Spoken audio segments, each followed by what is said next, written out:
네, 이제 8월입니다. 8월 좋은 또 3달 됐습니다. 이번 달은 갈라디아서 5장 말씀을 가지고 자유에 대한, 여러분 기억나죠? 갈라디아 4장 우리 3월 달에 제가 윤 대통령 비상계엄 있고 3개월 지나서 내가 정치 현안에 대해서 이제 설교를 하겠다 해가지고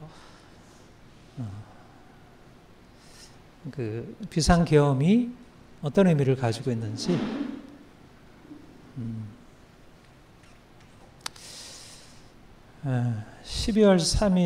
작년 12월 3일에 윤 대통령이 비상계엄을 했고 이제 탄핵 심판이 있었고 4월 4일 윤 대통령이 파면되었고 6월 3일 조기 대선에서 이재명 대통령이 당선되었고요.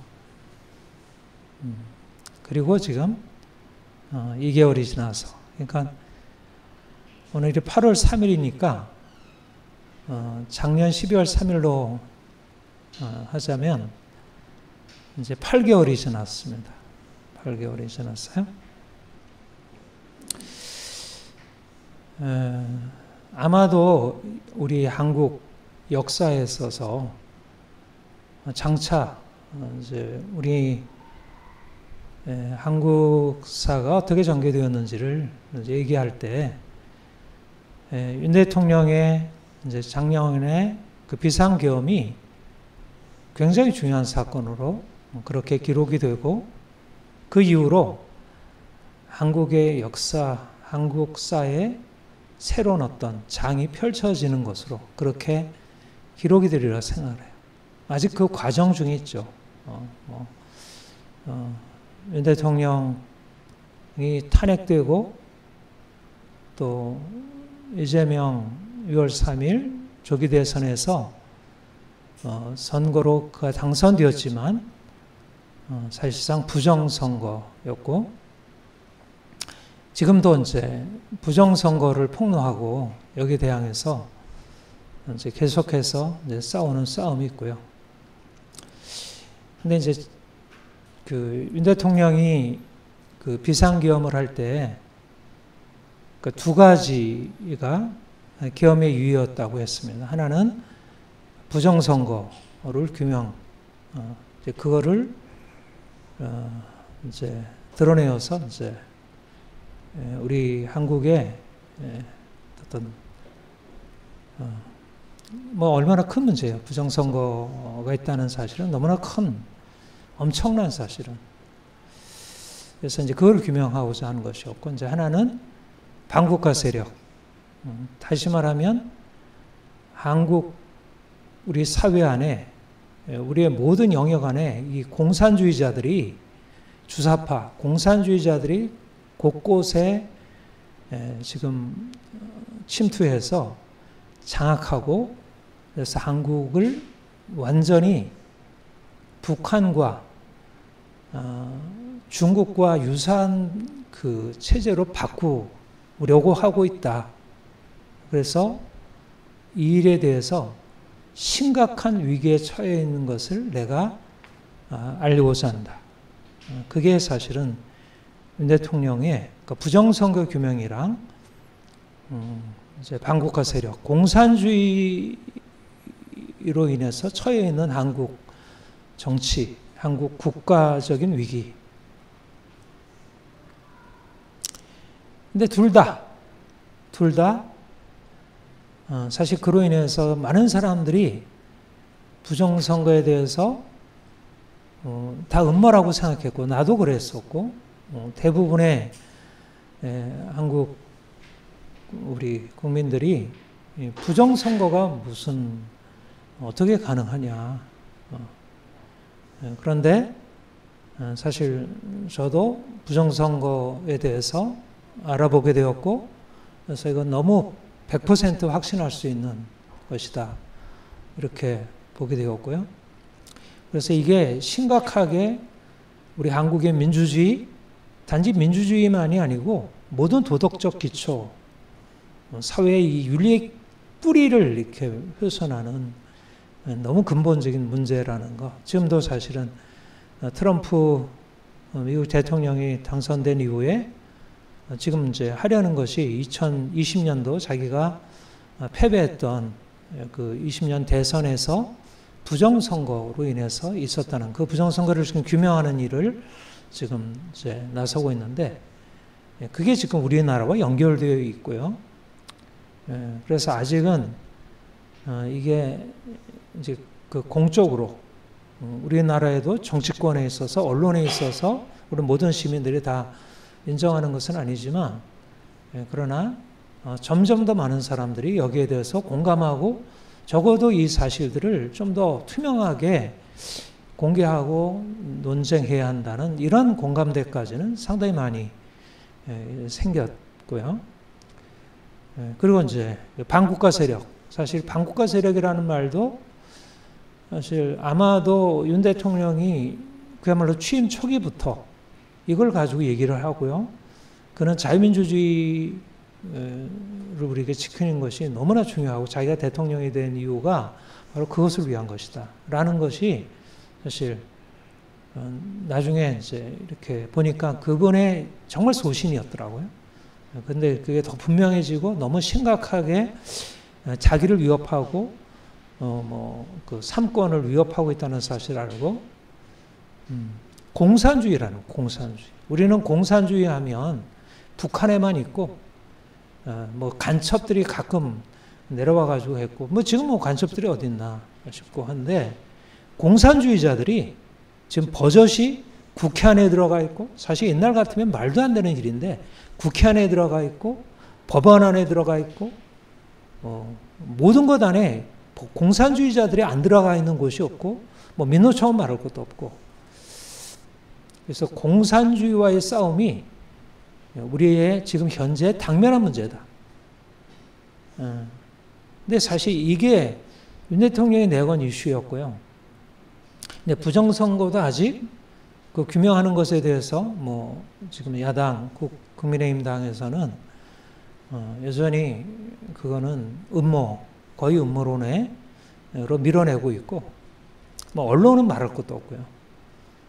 또 반국가 세력, 뭐 공산주의에 대해서도 지금 새 정권이 들어서 가지고 내놓는 정책들이 모두 다 사실 공산주의 정책들이에요. 사회주의, 뭐 모든 것들이 다 그래요. 뭐 입법들도 그렇고, 뭐 소비 쿠폰 나눠주는 것도 그렇고, 모든 정책들이 그 방향을 지금 향해서 나아가는데, 그래도 여전히 공산주의와의 싸움이라는 게 그렇게 심각하게 사람들에게 아직 확실하게 이렇게 인정이 안 된다는 거예요. 그러니까 사실은 근데 사실 심각한 게 이미 우리나라만이 아니고, 이건 만약 우리나라만의 일이라면 이게 말도 안 되는 일이라 하지만, 중국이 지금은 세계적으로 하는 전략이 바로 그 세계의 공산화 전략, 옛날에 소련이 전 세계를 공산화하려고 하는 전략을 중국이 이어받아고 지금 진행하고 있고, 특별히 시진핑이 되고 나서 자기 나라만이 아니라 전 세계를 공산화하려고 치밀하게 노력하고, 근데 이게 중국만이, 중국 공산당만이 하는 일이 아니라 미국에서 진행되고 있다는 거예요. 미국에서. 내일 모레 화요일 날, 수요일 날 이제 이영돈 PD가 그 어젠다라는 그 다큐멘터리 영화를 지금 한다고 얘기를 하는데, 근데 그 내용을 보니까 그렇더라고요. 이제 공산당들이 어떻게 미국을 공산화시키려고 하는지, 이게 말도 안 되는 생각이잖아요. 이게 어떻게, 이거 음모 중에 음모라 여겨질 수 있는 건데, 근데 그 일에 지금 민주당이 앞서고 있다는 거예요. 민주당. 지난번 바이든, 그 이전에 버락 오바마, 힐러리 클린턴 이런 사람들이 나서서 지금 미국을 공산화시키려고 하고 있고, 이 동성애, 뭐 이게 차별금지법, 이것이 다 공산화 전략이라는 거, 이런 부분들을 얘기하고 있습니다.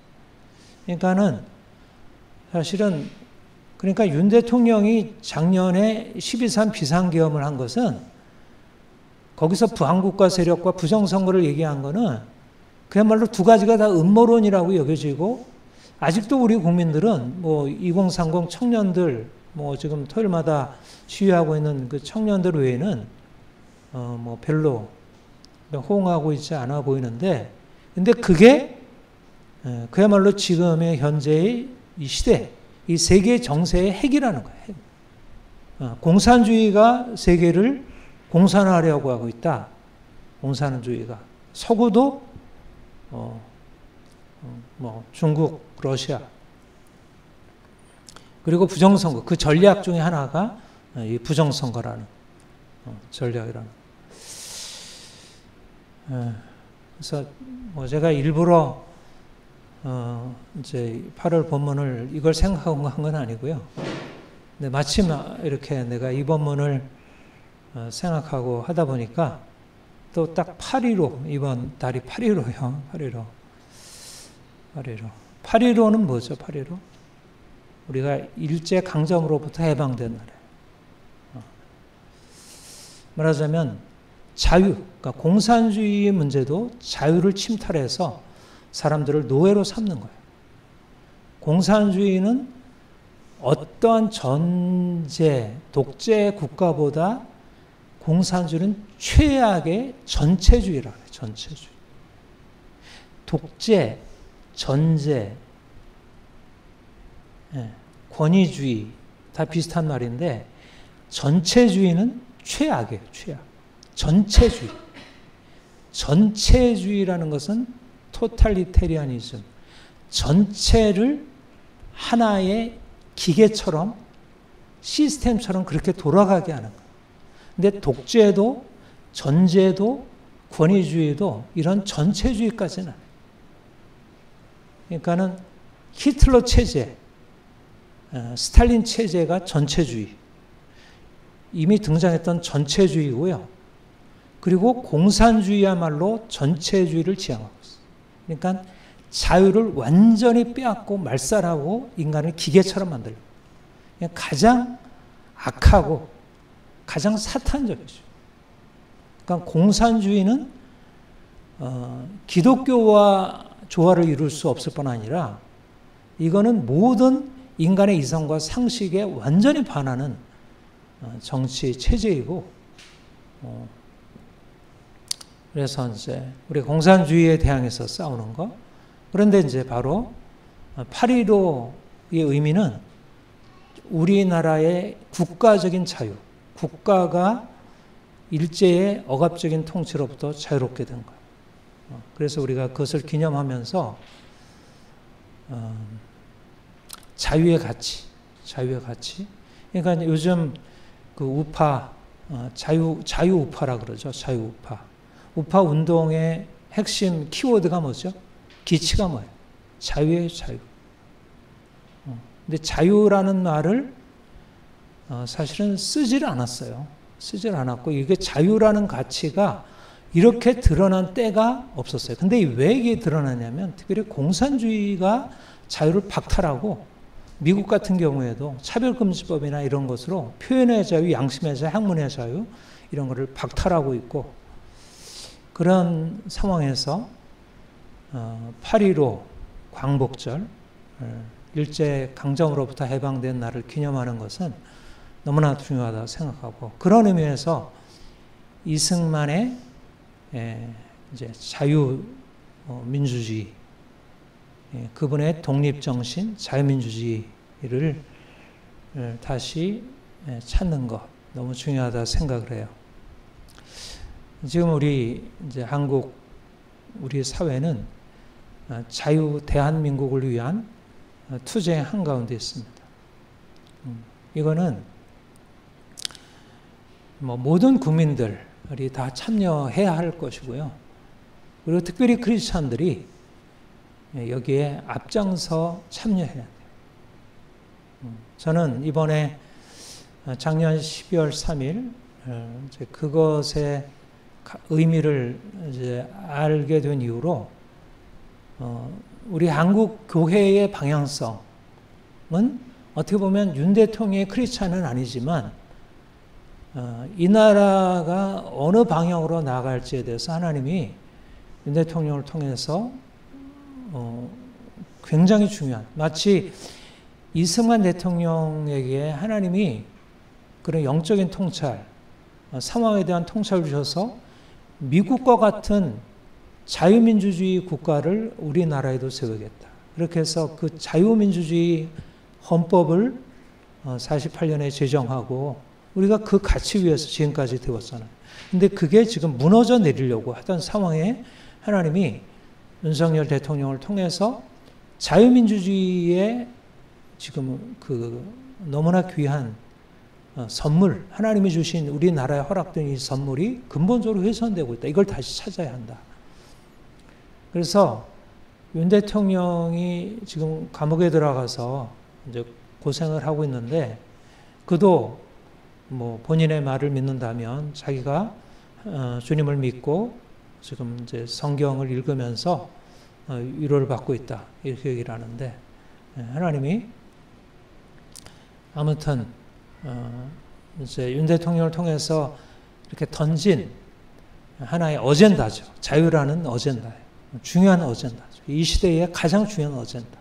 이것들을 우리가 이제 살려내야 한다. 오늘 본문에 형제들아 너희가 자유를 위하여 부르심을 벗으나 자유를 위하여 부르심을 벗다.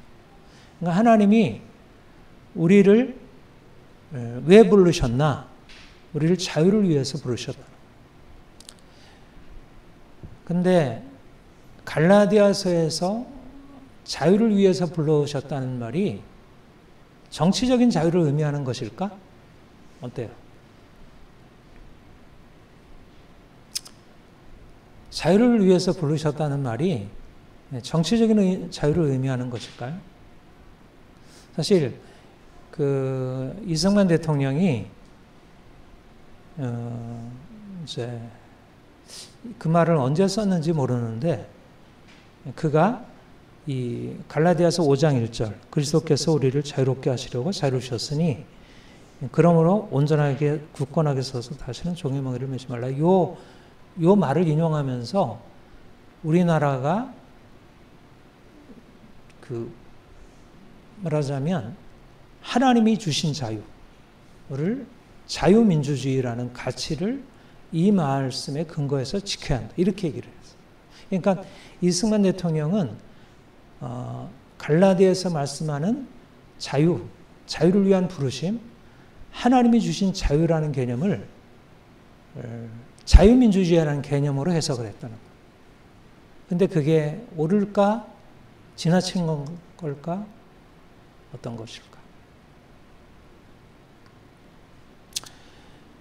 제가 전에는 이게 영적인 자유의 개념, 또 율법으로부터의 자유, 이제 그런 개념으로 이해를 했고요. 정치적인 자유와는 좀 다르다 생각을 했어요. 그런데 물론 달라요. 동일하잖아요. 그러니까 자유민주주의를 말할 때의 자유와 성경에서 말하는 자유는 분명히 차원이 있어요. 차원이 달라요. 마치 그것은 어떤 차이와 같으냐면, 우리가 일반적으로 거짓말하지 말라, 살인하지 말라, 간음하지 말라라는 도덕성이 있잖아요. 도덕법이고요. 근데 성경에서 간음하지 말라, 살인하지 말라, 이제 도둑질하지 말라 하는 그런 성경의 계명과 그게 같아요, 달라요? 다르죠. 달라요. 그러니까 일반적인 도덕과 하나님이 주신 계명은 달라요. 그러나 하나님이 주신 계명을 지키는 것은 뭐 일반적인 도덕을 행하는 것이기도 해요. 마찬가지로 하나님이 우리를 자유케 하셨기 때문에 다시는 종의 멍에를 매지 말라는 말씀은 단지 정치적인 자유를 의미하는 게 아니고 일반인들이 말하는 그 정치적 자유를 넘어선 것이지만, 그러나 그것을 내포하고 있다는 것. 그러니까 그리스도 안에서 자유를 얻은 자들은 정치적인 압제, 억압, 독재 체제에 대해서 받아들이고 순응하는 게 아니라 그것을 저항하는 게 지극히 타당하고 그게 열매라는. 그런 면에서 이승만 대통령이 기독교 신앙을 바탕으로 해서 우리나라가 독립된 나라, 우리나라가 공산주의, 전체주의로부터 자유로운 나라, 이런 나라를 세우려고 한 것은 지극히 영적인 관점에서 보아도, 기독교 신앙의 관점에서 보아도 타당하다는 것이죠. 이게 우리나라 정치적인 의미에서 타당하죠. 이런 것을 오늘 좀 이번 달에 좀 함께 말씀을 이런 성경에 우리가 제가 설교하는 것은 정치적인 것에 대해서 우리 크리스찬들이 이렇게 해야 된다 저렇게 해야 한다는 어떤 정치적인 쪽에 포커스기보다는 하나님의 뜻이 무엇인가 하는 것을 살피는 것이고, 특별히 우리나라의 현재 정치적인 상황에서 우리 크리스찬들이 어떻게 반응해야 할지, 제가 이제 3월 달에, 4월 달에 이제 설교를 주로 이제 그런 현실 이슈들과 연관해서 설교를 했었는데, 다시 좀 그 부분과 연관해서 좀 말씀을 전하려 합니다. 오늘 두 가지를 말씀드리려고, 하나는 하나님의 주권이랑 하나는 자유라는 면에 대해서. 여러분, 자유 없는 삶, 여러분 괜찮습니까? 자유 없는 삶. 여러분 어떤 게 자유죠? 일단 우리가 평범하게 생각하는 게 어떤 게 자유예요?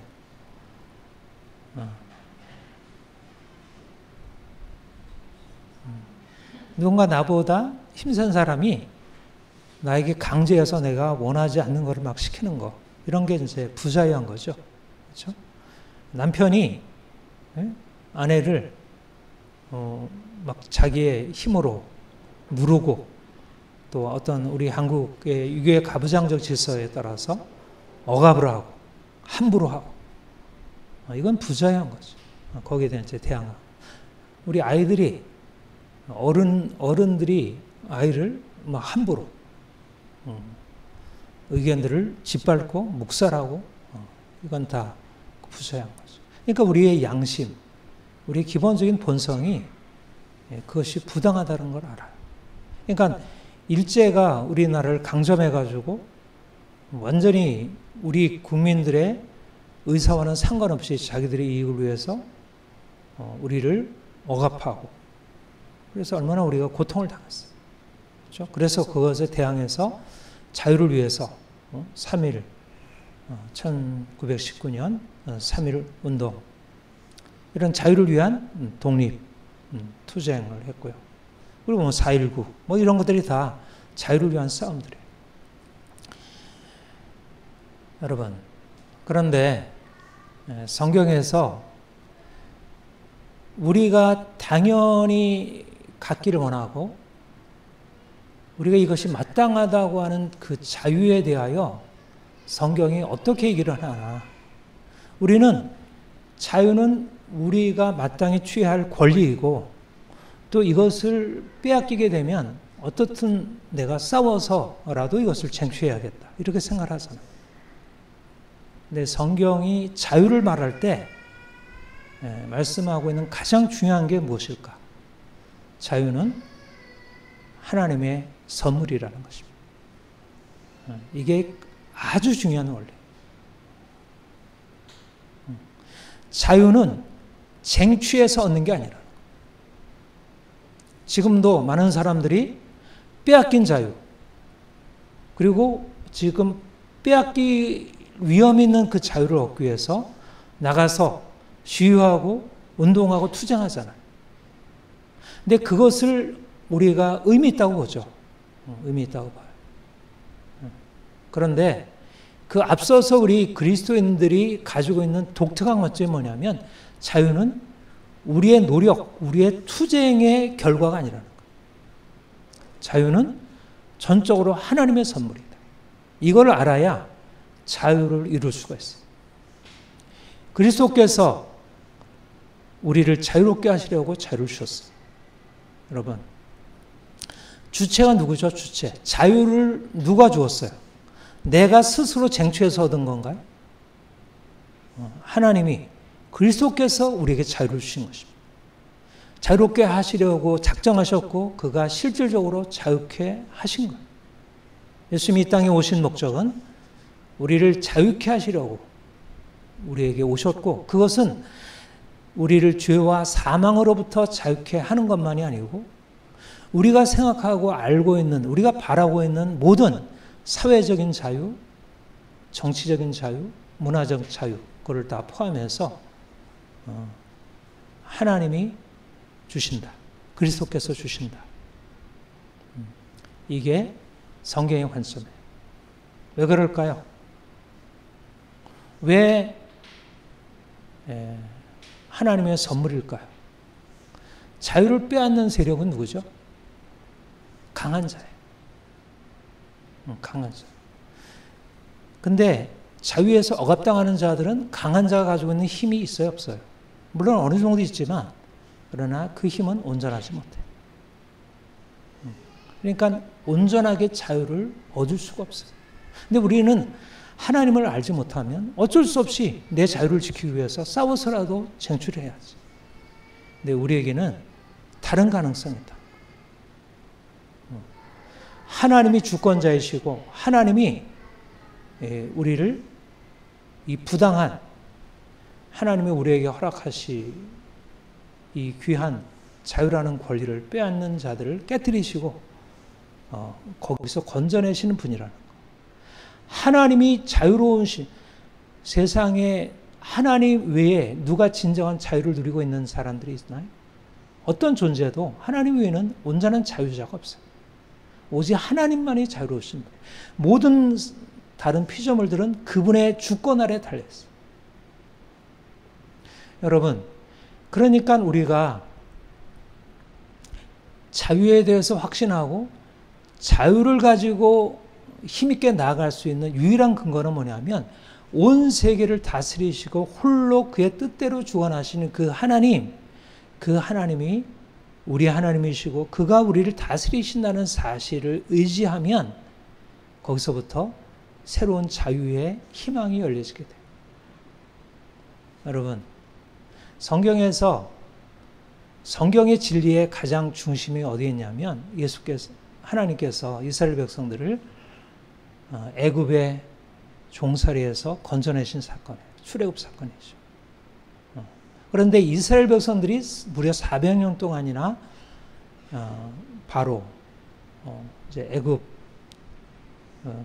여러분 그 종살이 상태가 어땠어요?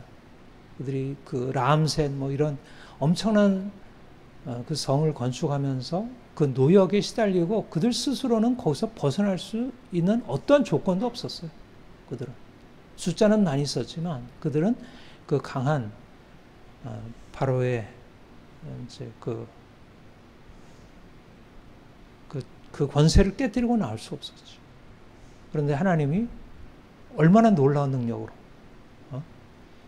여러분 그 출애굽의 그 사건은 사실은 우리가 지금 이제 성경을 통해서 그것을 보니까 야 대단하네. 이게 세상 역사에 이런 일이 있었어요? 없었잖아요. 그러니까 사실은 자유라는 것에 대해서 말할 수 있는 유일한 사람들은 누구냐면 이스라엘 백성들이에요. 이스라엘 백성들은 자기 민족의 뿌리, 이 깊은 역사의 그 시작 안에 하나님이 우리를 자유케 하셨다는 이 놀라운 기적적인 체험을 그들이 가지고 있어요. 그리고 사실은 지금 자유의 모든 운동들 안에는 바로 그게 새겨져 있어요. 그러니까 진정으로 정치적인 자유를 말할 수 있는 사람, 정치적인 자유의 희망을 가지고 나갈 수 있는 사람들이 누구일까요? 그리스도인들이에요. 성경을 믿는 사람들이에요. 하나님이 이 엄청난 일을 행하셨다. 하나님이 그 엄청난 주권으로 우리를 살리셨다. 그러니까 이스라엘 백성들에게는 자신들이 거기서 나올 수 있는 어떤 능력도, 어떤 지혜도, 어떤 의지할 수 있는 대상도 없었는데 하나님이 그들을 그 절망적인 노예 살면서 건져내셨어요. 이게 바로 자유예요. 그리스도께서 우리를 자유케 하시려고 우리에게 자유를 주셨으니 우리 역시 예수님이 이 땅에 오셔서 우리를 죄의 멍에에서, 우리를 저주의 멍에에서 우리를 건지시는 이 구원이죠, 구원. 그러니까 구원이 전적으로 하나님의 은혜이고 하나님의 주권적인 역사라면 우리의 삶에 우리가 소망하는 그런 자유, 그것도 전적으로 하나님이 하시는 일이다. 그러니까는 누가 저럴 수 있을까? 누가 저럴 수 있겠어요? 이 하나님을 아는 사람들이에요. 이 하나님. 하나님이 모든 나를 억압하는 이 바로와 같은 그 왕들, 강한 권세 위에 계시는구나. 이것을 아는 사람들이 바로 나를 억압하는 모든 권세를 거슬러서 자유를 향한 희망을 꿈꿀 수 있고, 그리고 그 자유를 하나님께 요구할 수 있어요. 그리고 하나님이 거기에 응답하시고. 이게 바로 자유예요. 여러분, 오늘날 사람들이 자유를 소망할 때 이렇게 생각하나요? 오늘날의 자유는 사실상 여기에서 비롯된 건데요. 서구가 자유를 얘기할 때 바로 이 성경의 기초에서 하나님이 이스라엘 백성들을, 약한 이스라엘 백성들을 위해서 구원을 베푸셔서 그들을 종살이에서 건져내셨다는 그 믿음에서 사실은 자유의 운동이 시작되었는데, 사실 지금 서구가 어떻게 됐죠? 하나님을 믿음으로, 종교개혁자들은 하나님을 믿음으로 하나님이 우리에게 주신 자유, 하나님의 형상으로 우리가 누릴 수 있는 자유라는 권리를 우리에게 주셨는데 누가 이걸 빼앗을 수 있느냐? 이게 이제 독립 선언에 나와 있는 거잖아요. 근데 지금 어떻게 됐어요? 오히려 내가 자유롭기 위해서 하나님으로부터 독립을 선언한 거예요. 하나님으로부터. 이게 인본주의라. 여러분, 이거를 그러니까 사실상 정치적인 자유가 기독교 신앙의 토대 위에서 나왔는데, 그런데 정치적인 자유가 기독교 신앙의 뿌리를 제거해 버렸다는 거예요. 이 양면성이 있어요. 다시 한번 말씀을 드려요.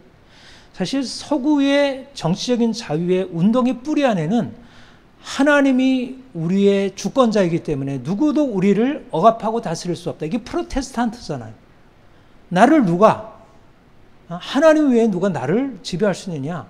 왕도, 어떤 지배자도 나를 지배할 수 없다. 이게 민주주의의 근원이에요. 말하자면 하나님을 믿는 믿음이 결국은 악한 권위, 잘못된 권위주의 통치자들에 대해서 저항하게 하고, 그것에 대해서 맞서서 각 개인들, 약자들이 자기 자신의 자유를 주장할 수 있게, 이게 하나님에 대한 믿음이에요. 칼빈주의도 그렇고요. 루터도 그랬고, 모든 개신교의 뿌리 안에는 이 하나님이 우리의 주시라고 하는 하나님의 주권 사상이 그 자유의 기초에 놓여 있어요. 청교도들도 그런 믿음으로 사실은 싸운 것입니다. 잘못된 왕들이나 귀족들의 권위에 대항해서 싸웠던 것이고요. 그런데 이게 뒤집어진 거예요. 특별히 프랑스 혁명 같은 이 무신론적인 인본주의가 인간의 자유라는 이름으로 하나님이 말씀하시고 하나님이 행하시는 것을 대적하는 쪽으로 방향을 튼 거예요. 그래서 프랑스 혁명의 구호가 뭔 줄 압니까? 하나님도 없고 주도 없다는 거예요. 하나님도 없고 주도 없다. 하나님을 부정하고 권위 자체를 부정하는 것이 자유 민주주의 운동의 깊은 뿌리에 놓인 것입니다. 이게 지금 서구의 무신론과 함께 이런 자유의 운동으로 하나님을 잃어버렸어요. 하나님의 주권을 잃어버리면 어떻게 될까요? 하나님의 주권을 잃어버리면 내가 스스로 자유로워지게 되나요? 그 자리를 누가 오죠? 사단이 들어오는 거예요. 사단이. 그게 공산주의예요. 공산주의는 평등의 이름으로 모든 주권을 부정해요. 내 위에 놓여 있는 거 다 그야말로 단두대에서 다 잘라버리고 다 처당하고, 그야말로 반동분자들 인민재판 다 처단해요. 그러면 이제는 권력자, 악한 권력자 제거했으니까 이제 모두 다 함께 자유로운 세상을 만들 수 있다. 이렇게 생각하고 그거를 환영했잖아요. 그 죽이고. 근데 그 다음에는 자유롭게 되었네. 사회주의, 공산주의 사회가 등장하고 나서는 이전의 왕들보다 더 악한 독재자, 전체주의 독재자가 등장한 것이죠. 이게, 그러니까 요즘 이제 이번에 그 뭐 상영할 영화도 이제 그런 영화라고 하는데, 이 공산주의자들은 이제 하나님이 없어요. 그럼 하나님이 없으면 뭐가 부정이 될까요? 도덕이 더 이상 필요가 없어요. 살인하고 간음하고 죽이고 도적질하고 온갖 모든 걸 다 망가뜨려 놔도 그들은 전혀 거리낌이 없어요. 하나님이 없으면. 이 스탈린 모 대통령이 한 일이에요. 이 김일성이 한 일이에요. 너무 무서운 것입니다. 도덕이 폐기되고, 그리고 나서 요즘에 하는 일이 남자도 없어, 여자도 없어요. 남자고 여자고 다 마음대로 바꿀 수 있어요. 자연도 다 폐기돼요. 하나님의 주권이 부정이 되고 인간이 그 자리에 오르게 되면 사실 하나님이 만든 우리의 삶의 모든 아름다운 질서가 다 파괴되고 사람들이 고통 가운데 들어가요. 자유롭게 되는 게 아니라 자유를 다 빼앗기게 돼요. 악한 독재자 밑에서. 예, 이번에 이제 민주당 정권이 윤석열 대통령을 내란 세력이라고 그러잖아요. 내란 세력. 근데 누가 내란 세력이냐? 바로 민주당 정권이 내란 세력. 뭐가 내란이라면 그야말로 쿠데타로 정상적인 권력, 정상적인 합법적인 권력을 깨뜨려버리고 그거를 제거해버리고 자신들이 그 자리에 올라가요. 그러니까 오늘날 서구 안에 전개되는 것은 하나님이라는 진정한 통치자, 그분을 대적하고 그분의 자리를 빼앗아서 내가 이제 왕이 되겠다. 이게 지금 서구 안에서 일어난 일이고 우리나라 안에도 일어나요. 그러니까 내란 세력이더래요. 내란 세력. 하나님을 대적하고 하나님의 통치를 거절하고 인간이 통치자가 되겠다고 하는 것이 내란이에요. 내란. 그러니까 내란 수괴는 누구죠? 내란 수괴? 윤석열 대통령이에요? 내란 수괴는 윤석열 대통령이 아니라 사단이 내란 수괴예요. 그는 내란의 우두머리예요. 모든 내란 안에는, 모든 혁명 안에는 이 사단이 있어요. 사단. 러시아 혁명, 뭐 문화혁명, 모든, 그러니까 하나님이 세우신 정상적인 권위를 부정하고 자신들이 주인이 되겠다고 하는 그 무신론, 인본주의, 너무너무 위험. 이게 지금 우리의 자유를 위협하는 거예요. 그러니까 자유를 위협하는 근원은 하나님의 주권을 대적하는 것이 자유를 위협하는 거예요. 하나님의 주권을 의지하지 않으면 어떻게 될까요? 이 내란 세력에 의해서 결국은 다 빼앗기고 그 혁명 정부 밑에 들어가서 꼼짝없이 복종을 해야 돼요. 꼼짝없이. 하나님이 다스리는 세계가 나아요? 아니면 내란 세력이 다스리는 그 세계가 나아요? 근데 어리석게도 사람들이 하나님의 다스림에 대해서 그거 너무 힘들어. 그거는 우리의 자유를 빼앗는 것 같아. 그러면서 사단이 교묘하게 광명 천사로 가정해가지고 내가 너희들에게 모든 거 다 해줄게. 원하는 거 다 해줄게. 뭐가 필요해. 다 줄게. 빚도 다 탕감해주고 원하는 거 그때그때마다 너희한테 다 줄게. 그래가지고 사람들의 마음을 사고 그뒤로부터 내 말 들어. 내 말 안 들으면 이제 아무것도 없어. 여러분, 어떻게 보아야 될까요? 이런 상황을 정말 너무 두려운 시대가 그러니까 하나님 없는 사람들은 너무 두려운 거예요. 예를 들면 전원책 변호사 같은 분 굉장히 그 바르게 판단하는데 너무 두려운 거예요. 이 상황이. 야, 이거 이렇게 되고 어떻게 될까? 진짜 우리나라가 공산화돼 가지고 뭐 중국이나 베네수엘라나 뭐 홍콩처럼 되지 않을까? 이거 큰일 났다. 이거 어떻게 하면 좋지? 근데 자유는 누가 주신다고요? 내가 쟁취해서 얻는 거라고요? 그러면 이게 희망이 없어요. 희망이 없어요. 이 정치적인 이것을 희망이 없어요. 근데 자유는 하나님이 주시는 거죠. 민주주의가 아니라 하나님이 주신 주인이신 것입니다. 인간이 주인이 아니라 국민이 주인이 아니에요. 민주주의는 해답이 아닙니다. 민주주의는 하나님이 주신 은혜 안에서 자기의 권리를 지킨다는 의미에서 타당하지만 민주주의는 더 빗나가기 쉬워요. 민주주의의 그 민이 누군지가 따라서 민이 내 마음대로 하겠다. 그러면서 하나님도 제고하고 인민민주주의 만들어 놓잖아요. 민주주의가 아니라 하나님의 주권이에요. 하나님의 주권. 하나님의 주권 아래에 있는 사람들은 안전해요. 하나님의 주권 아래에 있는 사람. 하나님의 주권 아래 피해 있는 사람들은 안전해요. 그리고 하나님의 주권 아래에 있는 사람들만이 이 자유를 위해서 나설 수가 있어요. 마태복음에 보면 예수님께서 그런 말씀을 하셨어요. 예수님을 바알세불이라 귀신을 쫓아낸다고. 바알세불의 왕을 힘입어서 저렇게 하고 있다. 그랬더니 강한 자가 와서 더 강한 자를 결박하고 그러면 집안 물건을 강탈할 수 시작합니다. 강한 자가 지금 강도가 집에 들어와서 모든 걸 다 빼앗고 꼼짝 못해서 벌벌 떨고 있어. 그러면 그런 상황에서 그걸 어떻게 바꿀 수가 있을까요? 더 강한 자가 경찰이 와가지고 그 강도를 무찌르면 돼요. 경찰이 와야 돼, 경찰이. 지금 우리나라의 경찰이 누굴까요? 미국. 일부분 미국이에요. 한미동맹이 그래서 경찰 역할을 해주는 거예요. 이 강한 자를 깨뜨리는. 그러니까 우리가 스스로 해가지고 우리나라를 지키는 것보다 오히려 그런 하나님을 의지하는, 그래도 민주주의가 있는, 그래도 힘이 있는 걸 통해서. 그러나 뭐 트럼프나 미국보다 더 신뢰해야 할 것은 누구입니까? 하나님이시, 예수 그리스도시. 그분이 우리의 주이시고 그분이 우리를 다스리고 있기 때문에 우리가 안전하다는 거예요. 그리고 그분에게 철저히 복종하고 따라가면 안전하다.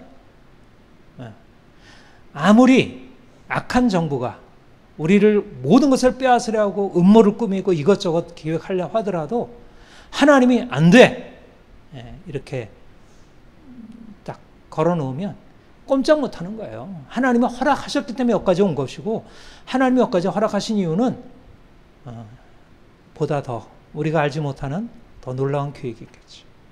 그러니까 우리는 이 상황에 대해서 하나님이 우리를 다스리신다. 하나님이 우리를 지키신다. 근데 우리 하나님은 어떤 분이에요? 우리 하나님은 좋으신 아버지. 강한 왕이시지만 좋으신 아버지. 그러니까 세상의 왕들은 강하면 나빠요. 너무 독재적이고 자기 원하는 것대로. 그러니까 뭔가 거기에 복종을 하면 내 자유를 다 빼앗아.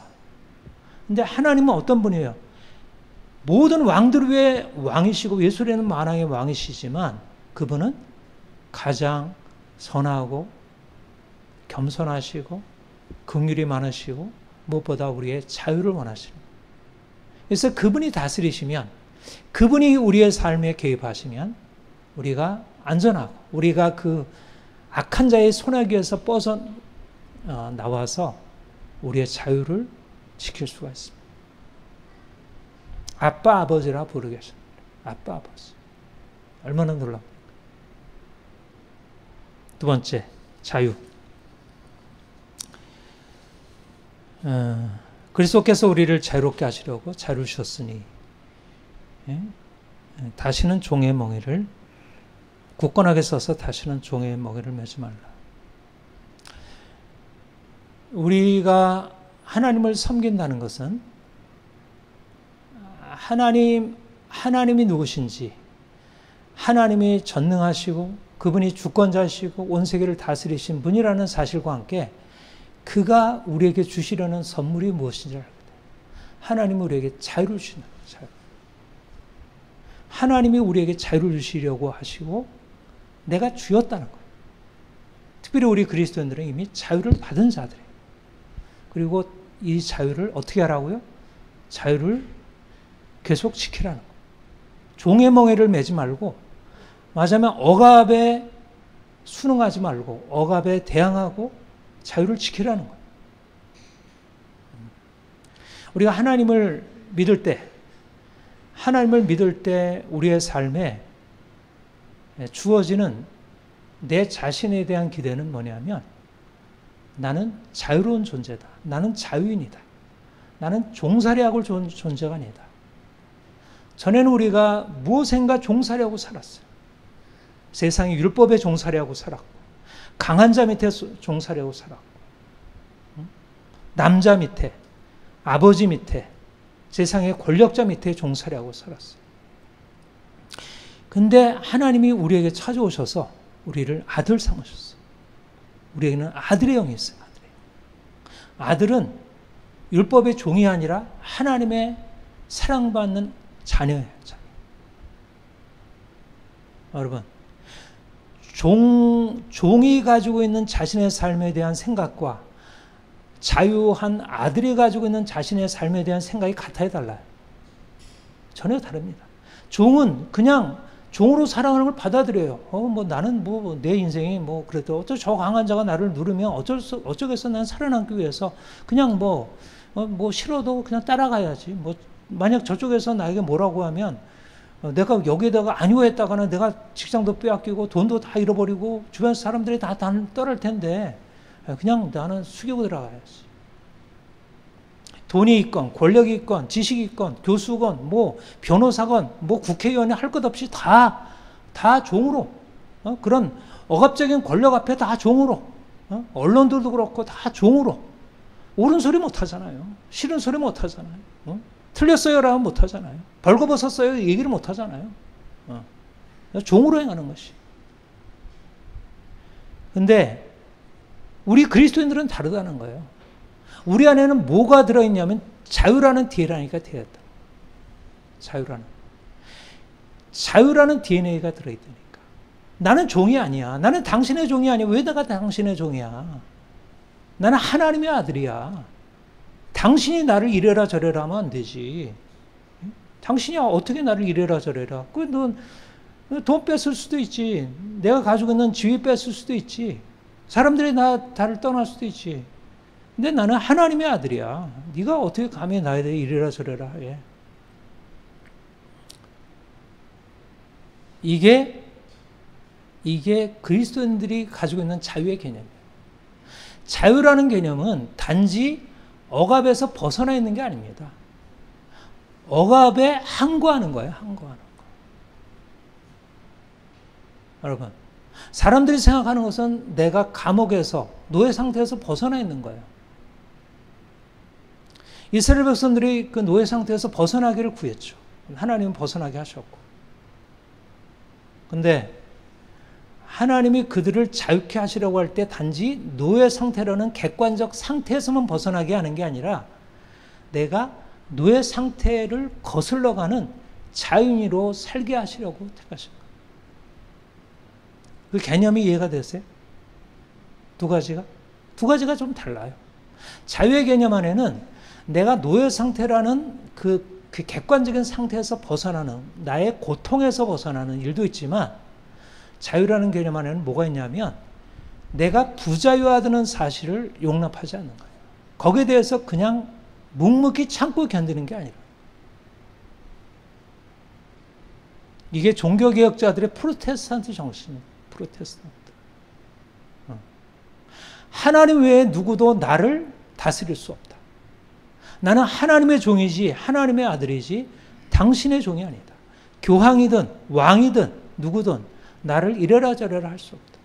이게 민주주의예요. 이게 민주주의예요. 원래 하나님의 권위를 의지하여 내가 사람의 종이 되지 않는 것, 내가 세상법의 종이 되지 않는 것. 그러니까 여러분, 우리가 독재 받아들일 수 있나요? 남편이 이래라 저래라 하는 거 받아들여도 되나요? 시어머니가 이래라 저래라 하는 거 그냥 받아들여도 되나요? 국가의 뭐 대통령이나 누군가 그 권력을 가지고 이래라 저래라 하는 거 그냥 받아들여야 되나요? 받아들일 수가 없는 거예요. 우리 안에 있는 자유의 DNA가 그 스피릿이 이것을 용납하지 못하게 하는 거예요. 그가 그 권력을 가지고 나의 자유를 빼앗아도 그것이 내가 빼앗기는 게 아닌 거예요. 그러니까 말하자면 자유라고 하는 것은 단지 객관적으로 내가 내 몸을 구속당하지 않는 게 아니라 내 몸은 구속당할지라도 나는 자유인의 정체성을 지켜야겠다는 것입니다. 이게 자유예요. 그래서 감옥에도 들어가는 거죠. 감옥에도. 사도 바울처럼 감옥에 들어가는 거예요. 사방으로 우겨싸움을 당해도 쌓이지 않는 게 자유예요. 이게 그야말로 이런 의미에서 영적인 자유가 있는 거예요. 영적인 자유. 그리고 세상 사람들 안에도 실제적으로 자유를 위해서 투쟁하는 사람, 윤 대통령 안에도 그게 있는, 그 스피릿이 있는 거예요. 그리고 지금 청년들 안에도 그게 있는 것이죠. 부분적으로. 자유를 객관적으로 내가 구속되지 않는 상태로 생각하는 것은 결국은 객관적인 그 상태에 따라서 자꾸 종속이 되지. 내가 저 사람이 나의 자유를 구속한다고 생각하면, 나는 그거는 감당하지 못하겠어. 어쩌겠어. 나는 직장 빼앗기면 난 안 돼. 지금 내가 부양해야 갈 수들이 얼마나 많은데, 나는 안 되지. 그래서 어쩔 수 없이 타협을 할 수밖에 없지. 어떻게 하겠어. 사람들이 그러잖아요. 근데 진정한 자유. 그리스도께서 우리를 자유케 하시려고 자유를 주셨으니 다시는 종의 멍에를 매지 말라고 하는 것은 그런 자유, 세상에 하는 그런 타협적인 자유, 자기를 편하게 하는 자유가 아니라 그것을 자유 아니면 죽음을 달라. 이게 자유예요. 이게 자유. 용기죠, 용기. 저항의 용기. 그러니까 우리 그리스도인들이 사회주의, 공산주의, 전체주의를 받아들일 수 있나요? 내가 그거 반대했다고 내가 옥에 갇히게 되면 내가 그거 어떻게 받아들여야지 어쩔 수 없지 않나? 네. 공산주의가 우리가 싫은 것은 그것이 우리의 자유를 박탈하기 때문에 싫은 것만이 아니고 우리에게 용인될 수 없는 자유에 반하는 것이기 때문에 대항하는 것입니다.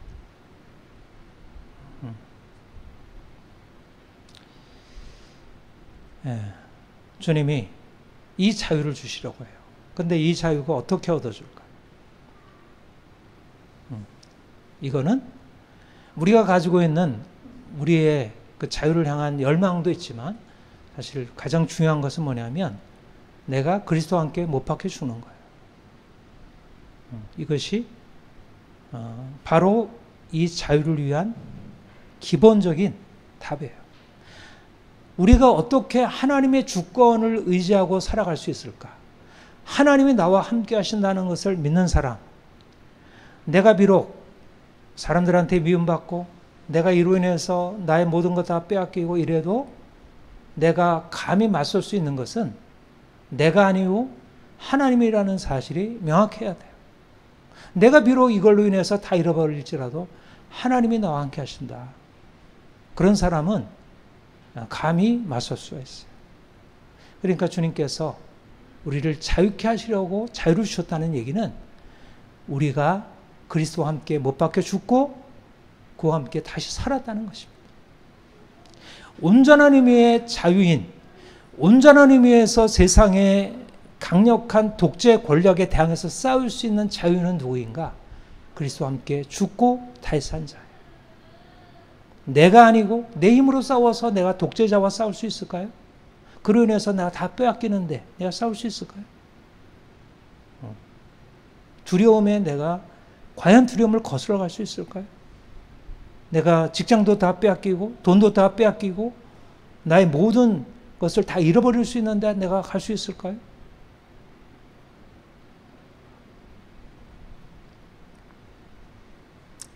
내가 그리스도와 함께 십자가에 못 박혔나니 내가 그리스도와 함께 십자가에 못 박혀 죽을 때 세상 권력에 대하여 내가 자유로울 수 있어. 주님께서 우리로 하여금 놀라운 일을 하게 이제 시작하셨습니다.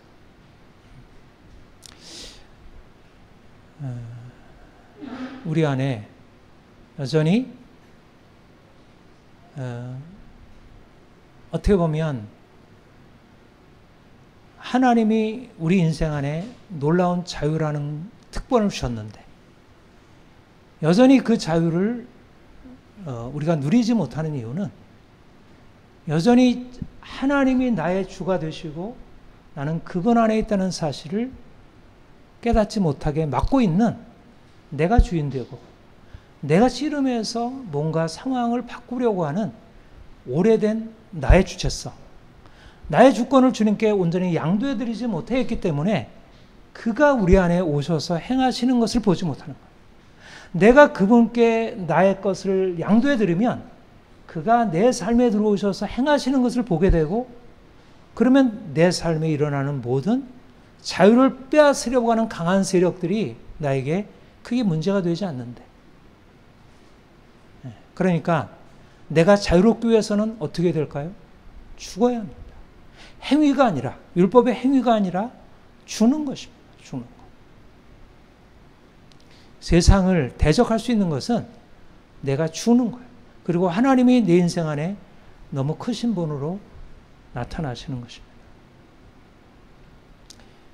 시간이 많이 가서 오늘 이 정도로 마치겠습니다. 그리스도 안에서는 할례나 몰례가 효력이 없으되 사랑으로 역사하는 믿음뿐이니라. 하나님은 우리의 삶 가운데서 우리를 죽음으로 이끌어 가시기 위해서 이러저러한 상황들을 이끌어 가시고 그래서 하나님을 바라보게 하시고 그래서 하나님 안에 놀라운 것이 이미 시작이 되었구나. 그러니까 여러분 내 자신이나 우리 가정이나 우리 주변 환경이나 우리 나라나 이런 것들이 우리에게 전혀 문제가 되지 않습니다. 하나님이 다스리고 계시고 하나님이 우리를 자유의 나라로 우리를 이끌어가고 있어요. 그분은 자유롭게 하시는 분이고 우리 안에 이 자유가 이미 주어져 있고 우리가 이 자유를 위하여 말하자면 우리의 삶의 매임조차도 자유를 위한 거예요. 이런 매임에서 빨리 벗어났으면 좋겠다라고 생각하는 것조차도 그 매임이 내가 가지고 있는 나의 욕망, 나의 자아의 고집 이런 것들을 깨뜨리고 그래서 그걸 내려놓게 하고 하나님 바라보게 하고 그러면 하나님이 보이면 내 삶의 모든 것들이 이게 다 하나님의 은혜네. 감사하게 되고요. 더 온전한 자유로 나아갈 수 있기 원합니다. 기도하겠습니다. 하나님 아버지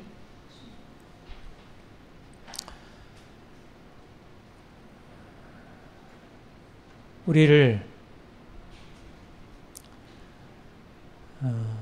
자유로 불러주셨습니다. 우리가 종이었고 우리 안에 깊은 뿌리 깊은 우리의 의식 안에 우리는 이 종된 멍에를 깨뜨릴 수 없다는 깊은 절망과 두려움과 불안이 있었습니다. 주님이 우리에게 오셔서 아니다. 내가 너를 자유케 했다. 나의 사랑 안에 거하라. 이제부터 새로운 자유로운 삶의 시작이다. 아멘. 말씀하심을 우리가 듣습니다. 지금 우리나라 상황, 전 세계의 상황이 자유를 빼앗으려고 하는 악한 영의 역사들, 또 그것에 따르고 있는 불순종의 아들들, 그로 인해서 많은 사람들이 흔들리고 두려워하고 우왕좌왕하고 있습니다. 주님, 우리로 하여금 이 상황 안에서 진정한 자유의 근원 되신 하나님, 모든 강한 권세들을 깨뜨리시고 그 멍에서 자유케 하시는 우리 하나님, 주권자 하나님, 왕 되신 하나님, 예수 그리스도를 우리가 온전히 바라게 하옵소서. 우리가 그 주의 주권에 복종하지 않게 하는 우리 안에 있는 강한 자아, 우리 안에 있는 고집을 깨뜨리고 철저히 주께 복종하고 내가 죽고 주님이 내 안에 사시도록, 그래서 우리의 삶의 모든 것 안에 하나님의 주권이 이루어지고 하나님의 뜻이 이루어지고, 그로 인하여 우리가 주 안에서 참된 자유를 영적으로 우리의 양심이 또 실질적으로 사회적으로 정치적으로 누리게 하옵소서. 우리나라가 하나님의 은혜 안에서 자유로운 나라 대한민국으로 출발했는데 지금 자유를 빼앗으려는 강한 악한 세력들이 이러저러하게 공격을 하고 있습니다. 하나님, 이런 상황이 오히려 교회로 하여금 하나님의 얼굴 구하며 주권자 하나님 앞에 겸손하게 머리 꿇게 하는 것임을 압니다. 하나님, 주의 교회를 일으키시고 주의 교회가 진정한 자유인들의 공동체, 이래서 세상을 향하여 독재적인 아주 억압적이고 거짓되고 사악한 세력들을 저항하고 대항해서 싸울 수 있는 그런 본원이 되게 하옵소서. 하나님, 우리의 모든 삶 가운데 주께서 주시는 자유가 크게 퍼져나가도록 역사하옵소서. 감사합니다. 예수님의 이름으로 기도합니다. 아멘.